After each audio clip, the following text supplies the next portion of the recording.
Hi, everyone. Welcome to the Power Hungry Podcast. I'm Robert Bryce. On this podcast, we talk about energy, power, innovation, and politics.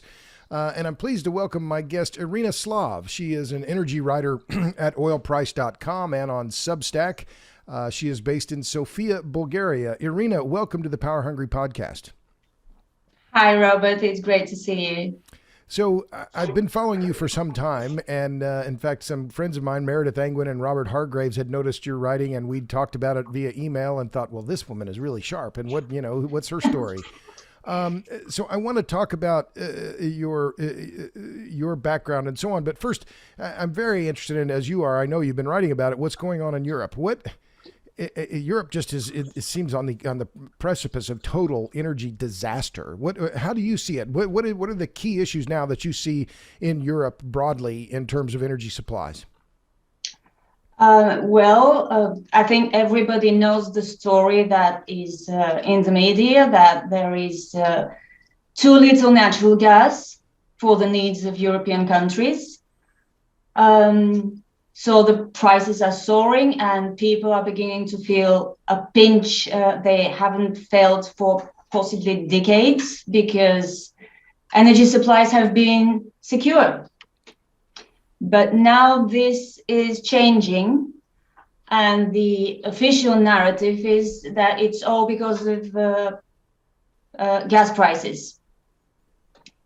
And it's nothing to do with renewables. But now I see that it's starting to trickle in some facts, such as low wind speeds this year.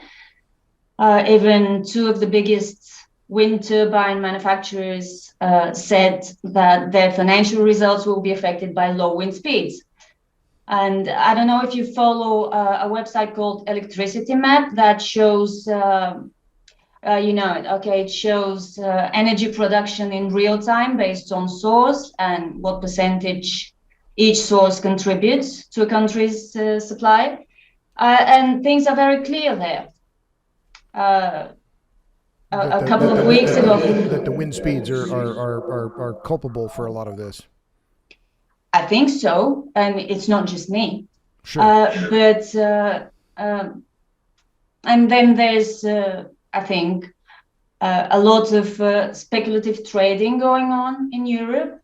I don't know if you saw it, but recently even Norway appears to be in a shortage of electricity, which is really interesting because Norway generates almost all of its power from hydro, and it's got quite a lot of natural gas.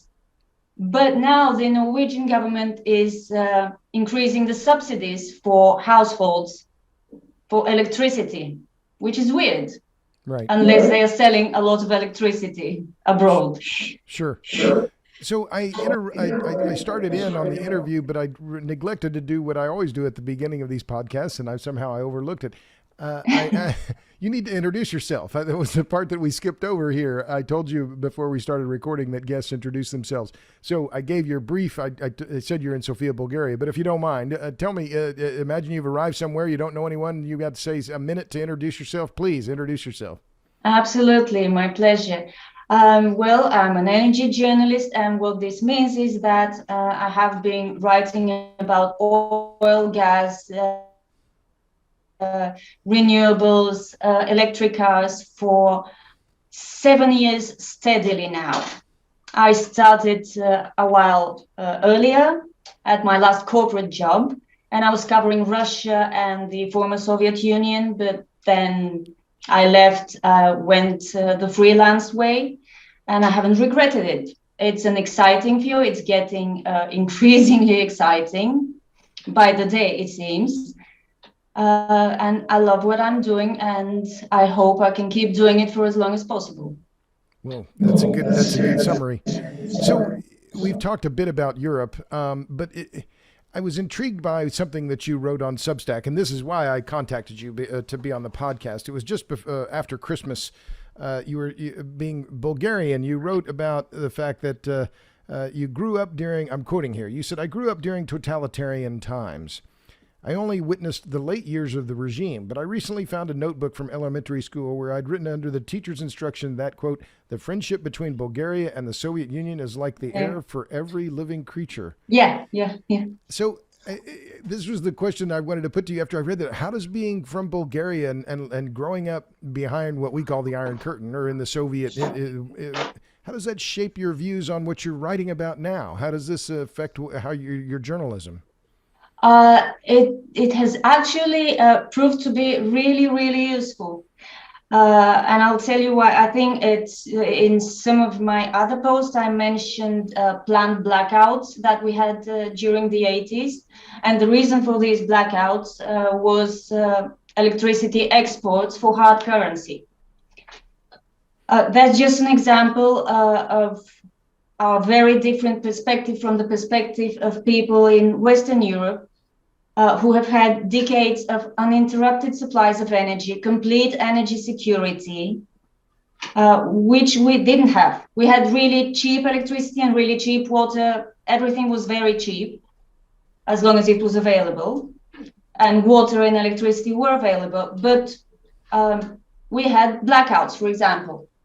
And I think I really was young. I was born in 1978, so I didn't get a lot of totalitarian regime. But I still remember that time.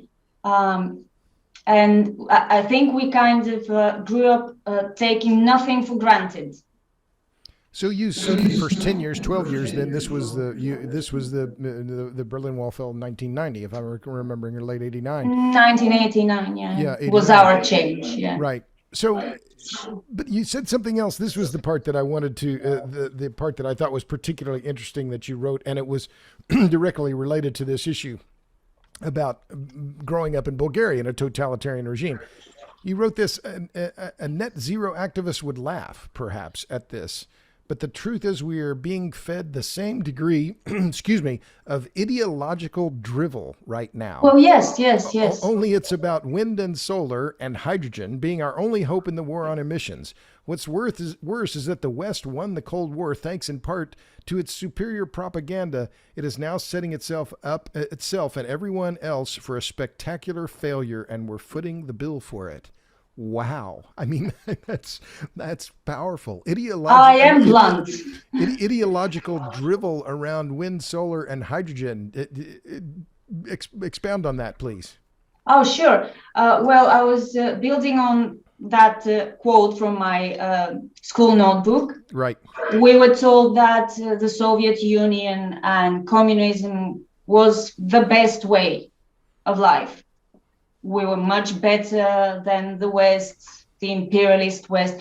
But I now know that the imperialist West was fed similar propaganda. You know, propaganda is never one-sided.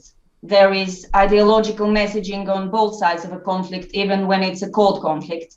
Sure. And they were being fed the Soviet Union wants to conquer all Europe and take our convenience. Right. And because of the higher and better standards of living in Western Europe and the US, they won the Cold War because totalitarian messaging didn't work. It was too far from reality. And I think there is a similarity between that totalitarian messaging, that communism was the best way, even when you were seeing the results, they kept on telling us this. And now we're seeing the same thing or similar thing with renewables, with solar and wind power being the only way forward, the only way to be. So that this propaganda. And no argument is allowed because there is one truth, the right party line. We had the right party line in the 80s. And now we have one single right party line, and that's renewables. You are not allowed to question their merits. You're not allowed to question the benefits of this energy transition. If you do, you're labeled conspiracy theorist, even if you're a scientist. And there are scientists questioning the narrative, but they're being dismissed as conspiracy theorists. But you made an interesting point about this divergence between between the reality and the Yes. propaganda. I mean, it seems to me that that's already begun. I mean, I just this morning I was contacted by activists in Iowa here in the United States talking about land use conflicts and their pushback against wind turbines, and that the facts on the ground in the U.S. and Europe, it seems, with particularly with regard to the encroachment of renewables, is already limiting their growth. So that there's this, again, to point to your point about this divergence between the reality and the propaganda. Do you see this? I mean, am I onto something here? Or are you seeing the same thing? What did this activist Well, it was tell you? my point is here about this divergence between reality and the spin, or the reality and the propaganda, is that renewables in Europe are already being bottled up because they can't expand enough, right? Because of the land use conflicts. People are saying we don't want these turbines, we don't want these solar panels, etc. Nobody says this officially. They keep on talking about expanding wind and solar capacity further. This is their number one priority. They keep talking about green hydrogen, even though it is still very much more expensive than all other forms of hydrogen. But again, this is being dismissed. This is being swept under the rug. Nobody talks about it. They keep on repeating the same messages again and again. And if you look for details, such as my favorite question, how exactly are we going to fully switch to wind and solar and have reliable energy supply? There is no answer. Or at best, the answer is a general energy storage, which also takes a lot of land and it costs a lot. Energy storage, battery storage is not cheap at all. But this is not being talked about. Very much like during totalitarian times, and why a planned economy could not work. And it wasn't working, but we were not being told this. Well, when you say that, in fact, a planned economy, that rhymes with, I mean, essentially when you think about what this endpoint that you're referring to about an all renewable system, well, it's going to have to be under some kind of planned and controlled economy, right? Is that the other overlap here?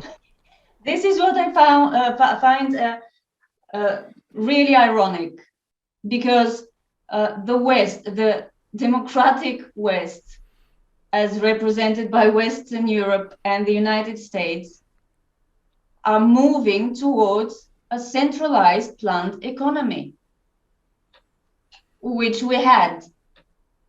Which some of us remember, and it starts with energy being because it's the most important sector. It's going to start there. Is that your fundamental point here? I mean, is that the point you're making? That's part of the point. But yes, when you start planning for a transformation of your energy systems, you will need to start planning for everything else as well. I don't think it will get to a point where everything like agricultural production will have 5-year targets or something like that. But even if it only remains limited to energy systems, it's bad enough for me. Even though actually the European Union, at least, is very big on free markets and spot markets for natural gas. And this is where we have got ourselves to.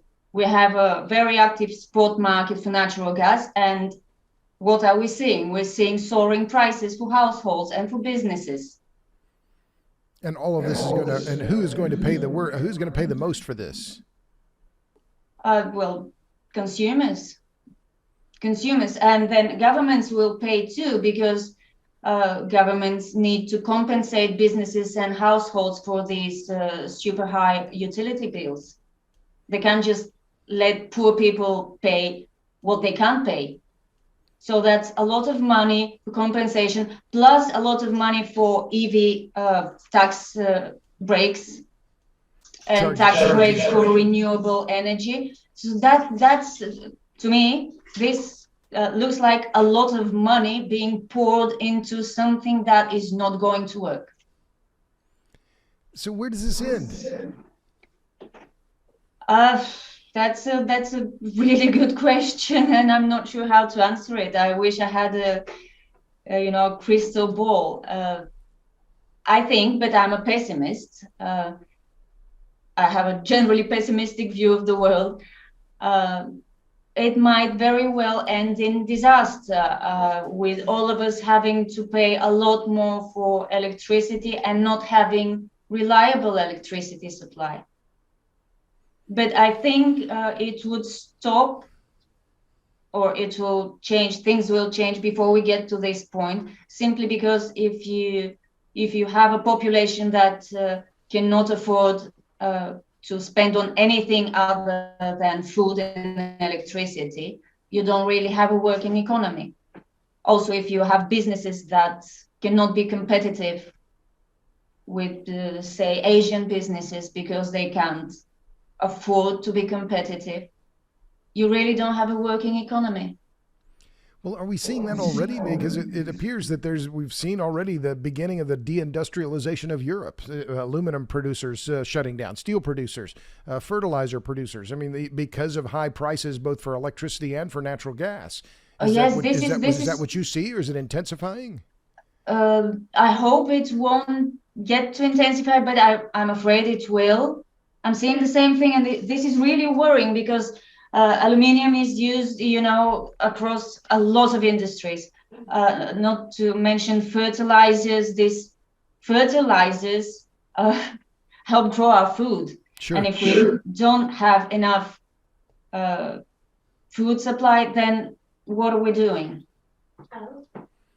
Europe is making itself increasingly dependent on imports in its attempts to become less dependent on imports. It's trying to wean itself off Russian gas, which is absolutely respectable as far as goals go, but it's not doing this. It's making itself dependent on in the longer term.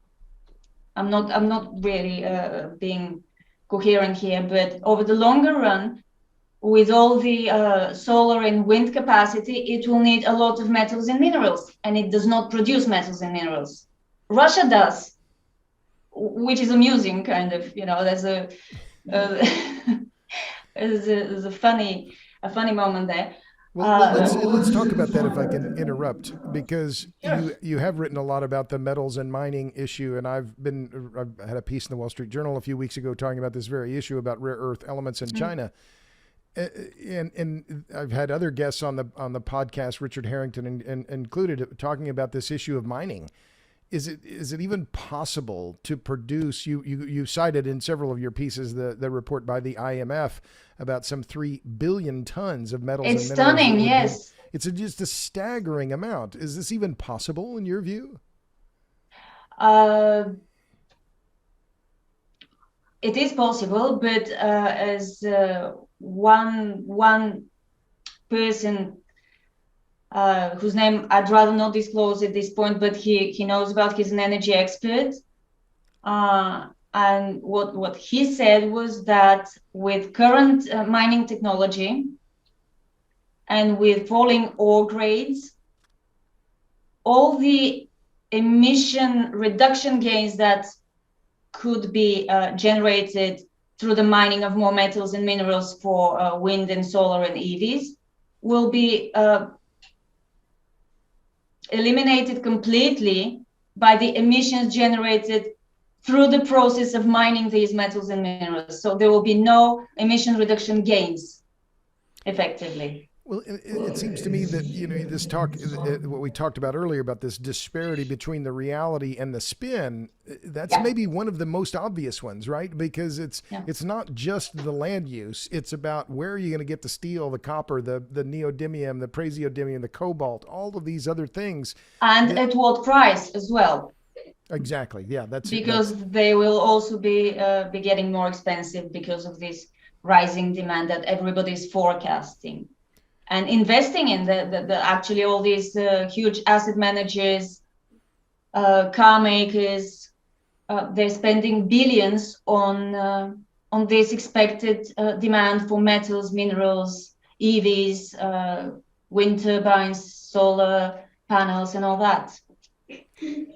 So you said on your Substack, you said you identify your, and by the way, again, my guest is Irina Slav. You can find her on oilprice.com or subscribe to her on Substack, Irina Slav on Energy on Substack. On your ID on Substack, you say, you write all things energy, challenging dominant narratives because facts matter. Again, this seems to refer to your childhood, that facts matter, that there's something in my analysis, and cost 10 cents or less maybe, is that there's something about what you're doing is informed by your childhood, and that you feel compelled about this. Is that not so much? Actually, my childhood wasn't in any way traumatic because of the totalitarian regime. I actually had quite a good, comfortable childhood, unlike many other children. But when I grew up and started on the journalistic path, if I can call it this way, I'll give you an example. In 2006, when I first started following the energy industry, I completely believed that peak oil is near. Remember the early oh sure 2000, yeah, that was the time of the peak oil supply. And knowing next to nothing about the oil industry, I was sure that those alarm-raising writers were correct in saying we need to turn to another source of energy because we're running out of oil. Now, I know that we cannot technically run out of oil because technology develops, etc., etc. But I think that the deeper I went into the whole huge energy topic, the more I read about it, the more people I talked to about energy, it began to become clear, especially in the last few years, that there is a lot of spin and not enough facts. I mean, the facts are there. It's just that a lot of people choose to ignore them because they're either not convenient or they are simply unpleasant. Yes, we depend on oil and gas for our very existence. It's not pleasant, it's dirty, especially oil, but we are dependent on it. We have to accept it. And this is the reality, and we have to come to grips with reality. Yes, and if we want to change things, there's a better way of doing it than let's build more wind turbines and more solar panels. Well, what is that? Because it's not just... What is that best way then? What do you see the path forward? I've had a lot of guests on the podcast talking about nuclear and others talking about coal, and I agree with your outlook in that hydrocarbons are here to stay. We're not going to quit using oil and gas or coal anytime soon. So what is the way forward in your view? Generally, I'm against revolutions, but I'm very much for evolution. By which I mean not rushing into things, but taking the time to plan for the long term. And yes, nuclear is a low carbon source of energy, definitely. There is fuel efficiency gains yet to be made for fossil fuels. But I think the key, and it's actually a really unpleasant fact, the key is consuming less energy. I don't think we can do anything about the planet or ourselves if we don't learn to simply consume less energy. It's simple, but it's very difficult to do, especially for people in wealthier societies who are used to consuming all the energy they need or want. It's difficult to bring your energy consumption down deliberately. Right. And not a lot of people are going to volunteer for this. Exactly. Hence the bans. Right. Hence the bans. I'm sorry. What The do you mean? bans, yes, yes, bans on internal combustion engine cars, bans on natural gas heating in newly built Right. uh, So this residential housing in New York and well, things so like that. I'm glad you mentioned that, because to me, and we've talked about totalitarianism, there is part of this that, am I making too much of it? That these bans on internal combustion engines, bans on natural gas now, they're potentially in not just New York City, but the whole state of New York. To me, this smacks of totalitarianism. Am I wrong? It is government intervention, yes, of the highest order. Yes, it's the government telling people what to do and limiting their choices, effectively, for their own good, which is the winning part of the propaganda message, I think. For their own good, as you said, Yes, it's for your own good and the good of the planet. And this is the winning part of the propaganda message. I like that. Well, I think that's the call to action in a way, because you have to tell them why they need to get off their gas guzzlers. And right. It's for your own good. You'll be healthier. You'll probably live longer, questionable as this is, and you will be saving the planet. You know, people like to feel useful. People like to be told they are good. So it's a powerful message. You're saving the planet by consuming less, by switching to an EV. Right. Even though the metals for this EV have cost the planet a lot. Or that the cobalt is being mined by slave labor children in China or in Congo, or the polysilicon is coming from China.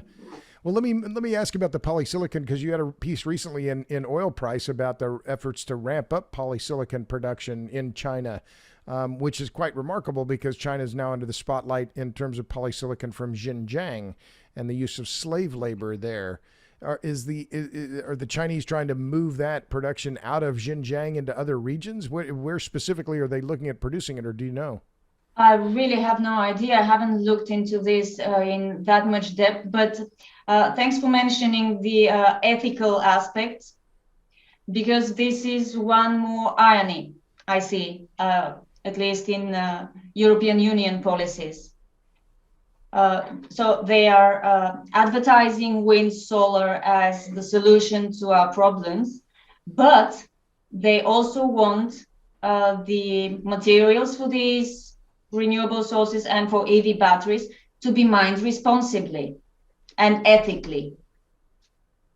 And let's face it, it's just too much, because if you want an ethical mining or responsible mining certificate or any form of verification, this will only make this material more expensive, as is with everything ethical. Obviously, it's much better if all our metals, minerals, oil, gas are extracted responsibly and without forced labor, child or adult, doesn't matter. Ethics is important, but you can't have it all. I think what the EU at least is trying to do is have its cake and eat it, and it's just not possible.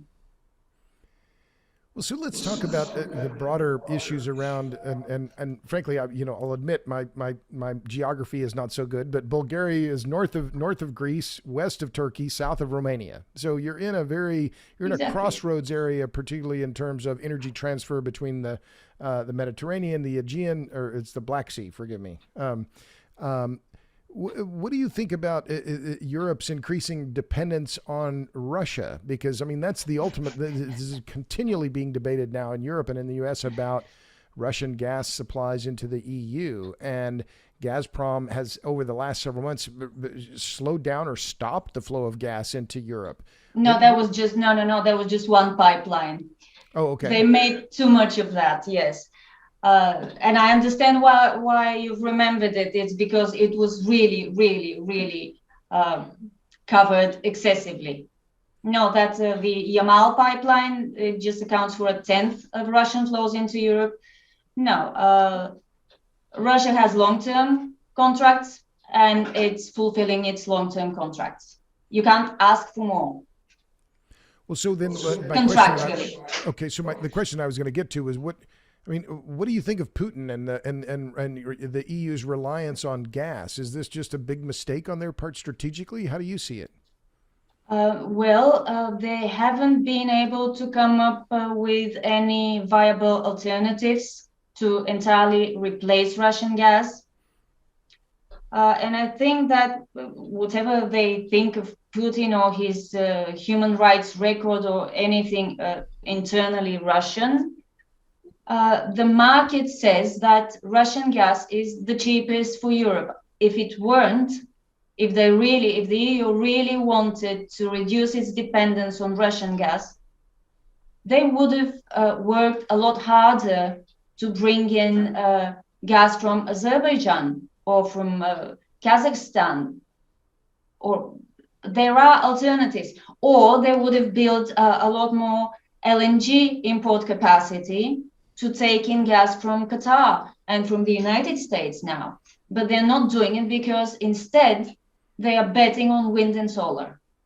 So basically we painted ourselves into a corner. I say they because I'm not really on board with a lot of the decisions that Brussels makes, especially recently. So painted themselves into a corner. I think that's a pretty good description. But I mean, they can't really start drilling. I mean, there's apparently significant shale deposits in Britain and also in France. Would this be smart for them to start drilling? I mean, they would never do it because there's really a very strong activist lobby, and it wouldn't allow it.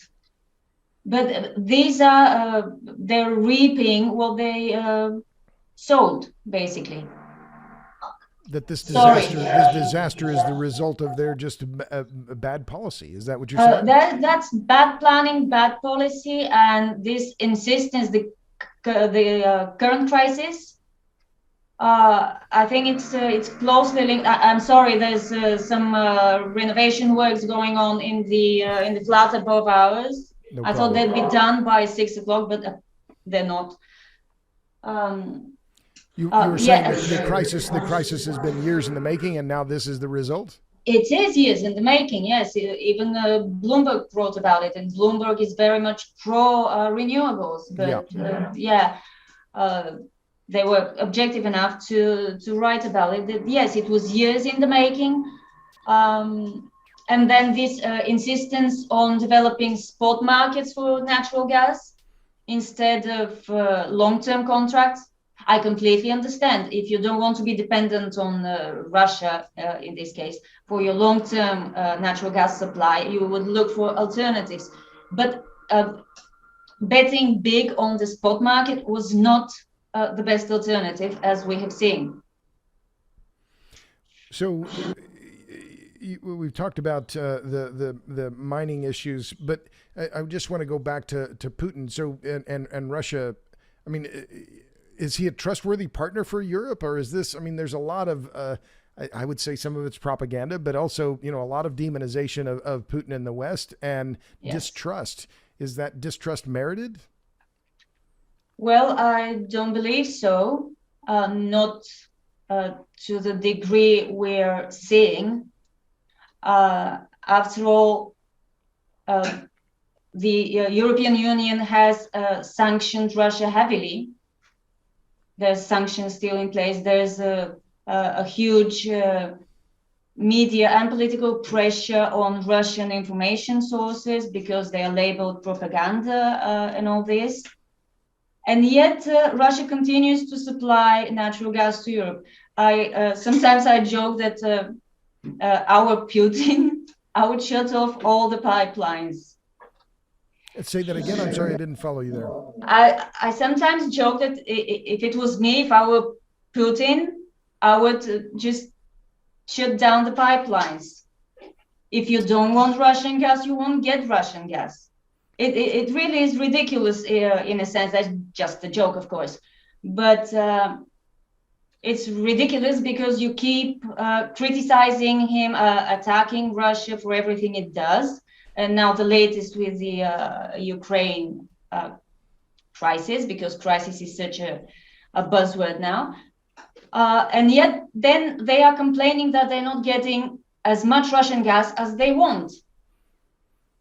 So they can't have it both. They can't have it both ways. Well, yes, this is why I mentioned the long-term contracts. When you have a long-term obligation to supply a commodity to a client, you either supply it or suffer consequences, whether legal or whatever. But everybody says, European everybody says, that there is no problem with volumes under long-term contracts. So Gazprom is fulfilling its obligations under these contracts. They're just not selling as much gas as Europe wants on the spot market. And this, I'm afraid, is the right of every seller. It's true, however, that Gazprom apparently did not fill gas storage facilities in Europe during the summer. But again, if you want them to do it, you should tell them to do it. If they're violating their contracts, there must be steps that you could take. If these steps were not taken, then maybe it wasn't such a problem then. Europe is asleep at the wheel, to put it simply and crudely. Asleep at the wheel because they're not understanding how high the stakes are? How do you mean? They're asleep at the wheel because they don't have their priorities right. They prioritize renewable energy. They completely ignored the security of gas supply. And now when there is no security of gas supply because they were not paying attention to it, it's Putin's fault. It's not Putin's fault. I'm sorry. I know it's the easiest explanation, blame the big bad wolf, but the simplest explanation is not always the correct one.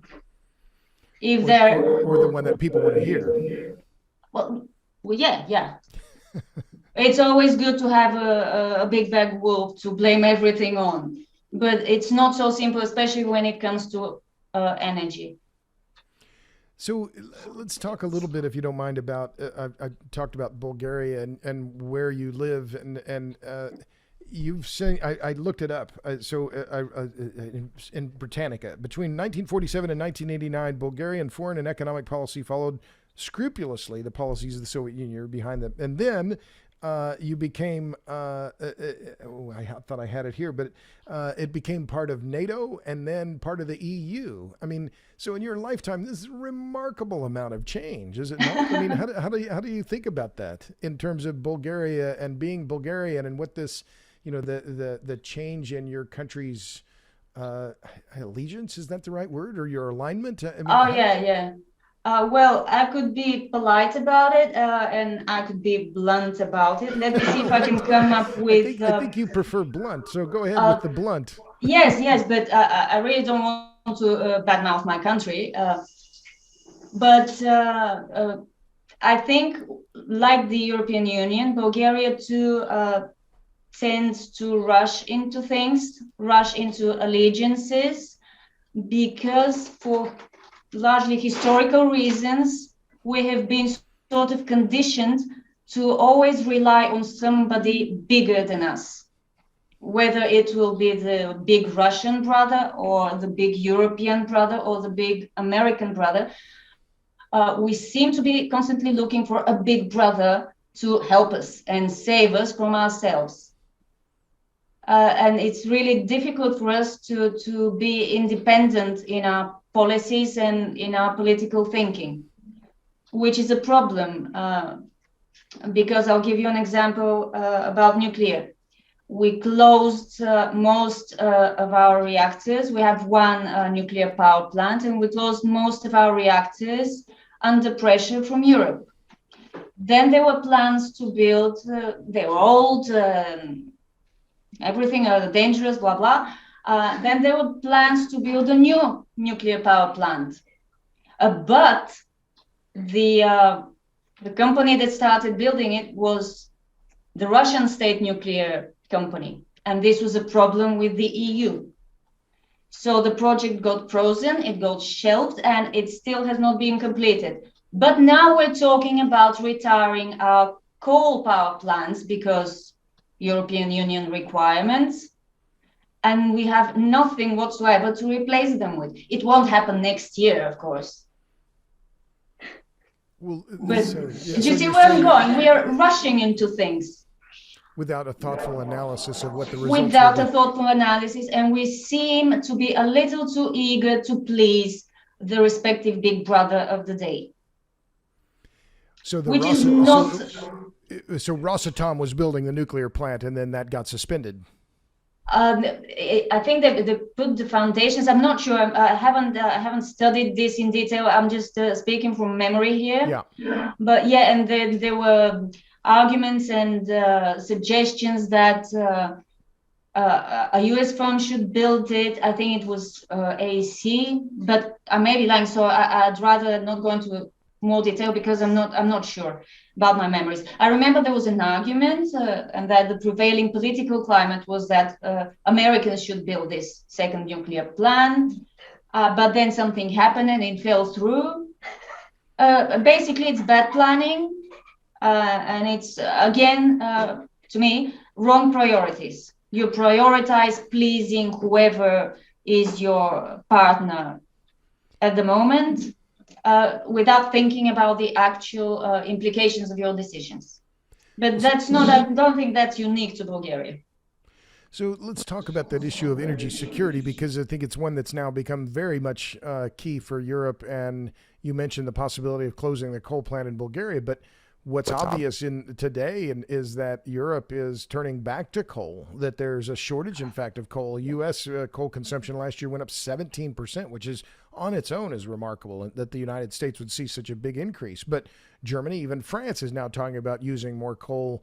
So suddenly it seems that well, I'll put it this way, is the energy security argument finally winning the day, and that realizing we're rushing to close these coal plants too quickly? I'd say that reality is reasserting itself and facts are reasserting themselves. But as to whether this will have any effect on actual energy policy, I don't think it will have the desired effect. Even though the EU was kind enough to include natural gas, some natural gas projects, in its green energy classification. But no, it seems like on both sides of the Atlantic, politicians are so singularly focused on renewables.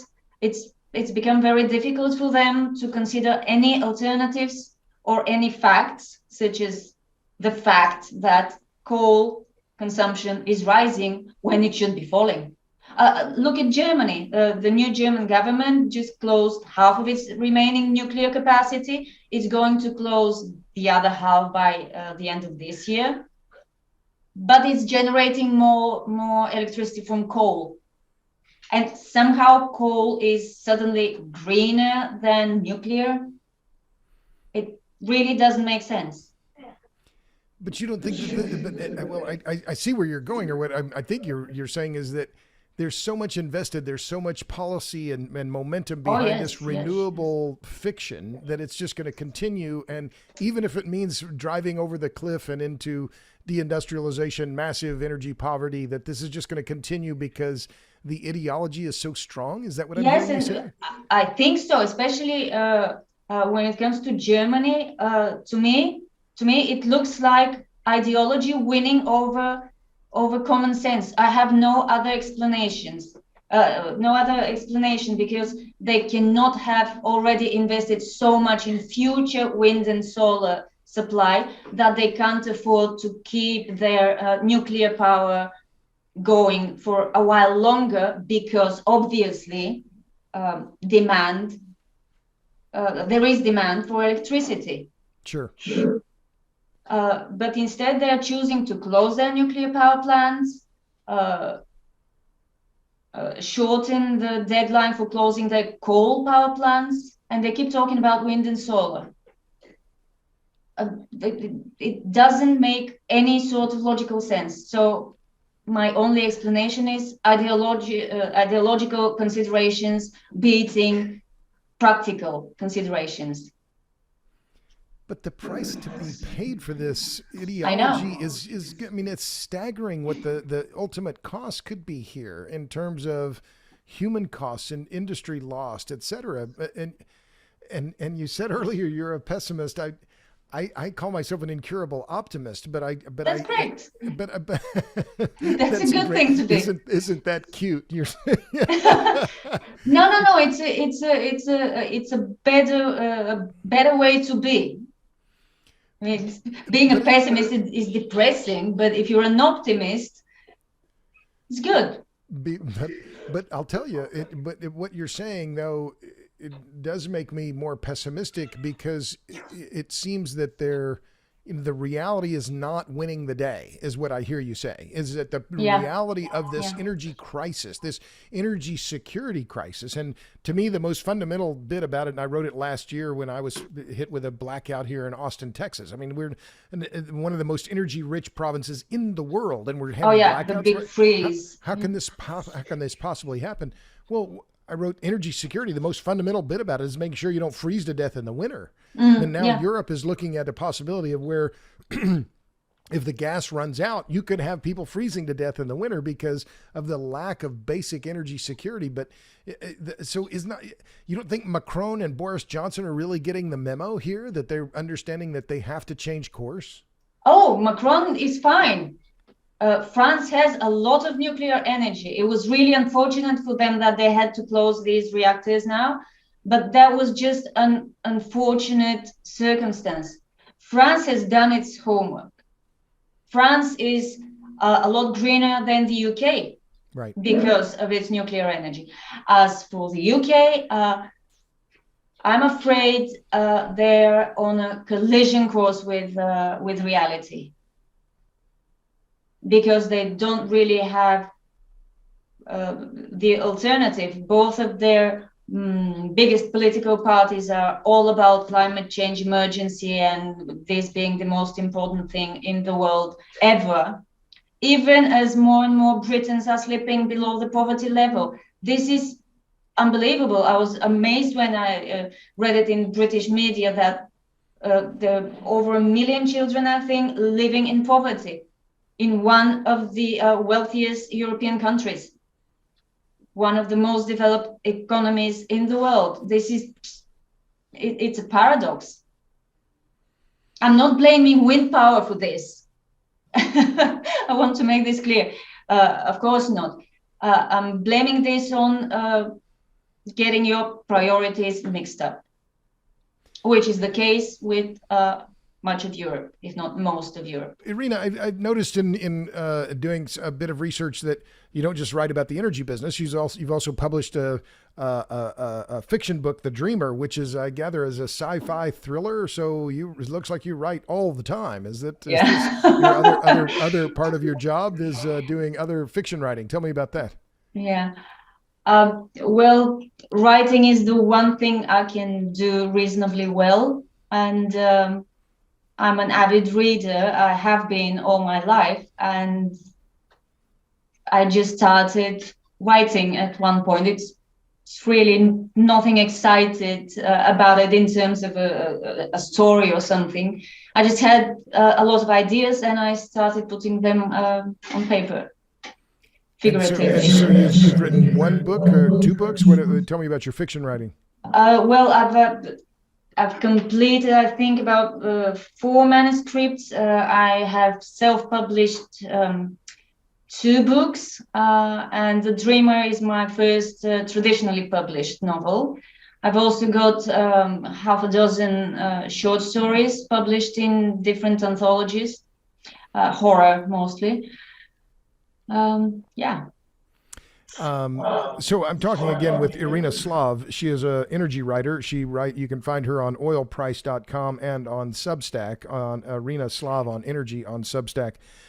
So you said you read a lot. Whose work do you admire when you're looking at the energy business? Who do you follow that you think, particularly given your largely, you don't just write about Europe, you write about the whole global energy sector. Whose work do you follow? In media, well, that would be John Kemp from Reuters, Julian Lee from Bloomberg, Xavier Blas from, he's still at Bloomberg, isn't he? Yes, yeah. Not sure. Yeah, he's great as well. These are some of them. Gotcha. And so, what are you reading? You said you read all the time, and you're writing fiction. Do you read fiction when you're not working? You write nonfiction. What books do you? I read fiction. I need to read fiction because I spend my days in non-fiction world. I read pretty much anything. Most recently, I basically devoured the Dexter series by Jeff Lindsay. I hadn't read the books, which is interesting because I'm a great fan of the TV show. I read fantasy, but not epic fantasy. That's no Game of Thrones for me. That's too epic for me. But urban fantasy, I'm a devout follower, if I may say so, of Terry Pratchett, because I think he's unique in his rendering of the fantasy world and making it relevant to the real world and doing it in a really funny way. And who is that? I'm sorry, say that name again. Terry Pratchett. He's Terry Pratchett. Okay. British author. Yeah. Yeah, I read a lot, but I don't. I skim a lot of books, but I'm not much of a fiction, I'm not much of a fiction reader. So, last question, and this is one that I ask all my guests. So, we differ in some regards in terms of, I tend toward to be optimistic. You said you're much more pessimistic, and maybe this isn't a fair question then that you've already admitted this, but what gives you hope? Oh, I do have hope. People give me hope, not people in general, but the people I talk to, because they're decent people with common sense. And my hope is that as long as there are people like this, as long as we're not all zombified by whatever dominant narrative we're being fed, there is hope for all of us. As long as we retain our power of relatively independent thinking, instead of blindly following what social media or the news tells us, there is hope. Things could get better. The reason I consider myself a pessimist actually is that I don't get disappointed. It's harder to get disappointed if you expect things to get worse. Which, of course, reminds me of Lily Tomlin's great line, "No matter how cynical I get, I can't keep up." What is that? Yeah. So if you start disappointed, then you might be surprised. Yeah, and you would be pleasantly surprised, which is great. I like that idea. Well, Irina, we've chatted a little less than an hour, but I think we've covered most of what I wanted to discuss. Any other thoughts you want to throw in about what we've covered so far, or did we pretty well get across it? I think we talked about it all. Great. And it was a pleasure. No, very great to talk to you. So we'll end it there. My guest has been Irina Slav. She's an energy writer at oilprice.com and on Substack. You can find her on both of those outlets. Irina, thanks again for being on the podcast. And, thank you for having me. And thanks to all of you in podcast land. Tune in for the next episode of the Power Hungry Podcast. Until then, see ya.